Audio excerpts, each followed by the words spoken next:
ఉదయాన్నే మంచి బేరం దొరికిందిలే అనుకున్నాడు ఆ దొంగ.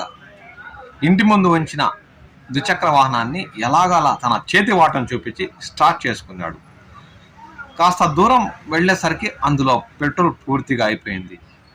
ఏం చేయాలో దిక్కుతోచని పరిస్థితి. ఎలాగలా దగ్గరలో ఉన్న పెట్రోల్ బంక్లో పెట్రోల్ పట్టించి ఎత్తుకెళ్ళిపోదాంలో అనుకున్న ఆ దొంగకి చుక్కలే కనిపించాయి. వెంటనే వెనక నుంచి ఫాలో చేసిన ఆ ద్విచక్ర వాహనం యజమాని అతన్ని పట్టుకొని స్తంభానికి కట్టేశాడు. ఈ సంఘటన చిత్తూరు జిల్లా పూతలపట్టు మండలం రంగంపేట క్రాస్ లో చోటు చేసుకుంది. రంగంపేట క్రాస్ లో నివాసం ఉంటున్న హరిబాబు ఉదయాన్నే తన ద్విచక్ర వాహనాన్ని ఇంటి ముందు ఉంచి ఇంటిలోకి వెళ్లి కాసేపు తర్వాత చూడగా అక్కడ తన ద్విచక్ర వాహనం లేదు. ఇంట్లో అమర్చిన సీసీ కెమెరా ఫుటేజ్ ను పరిశీలించగా ఎవరో ఒక వ్యక్తి ఆ బండిని స్టార్ట్ చేసి తీసుకెళ్తున్నాం గమనించాడు. వెంటనే తేరుకొని 10 నిమిషాల తర్వాత ఆ వాహనం వెళ్లిన వైపు మరొక వాహనంలో వెంబడించారు.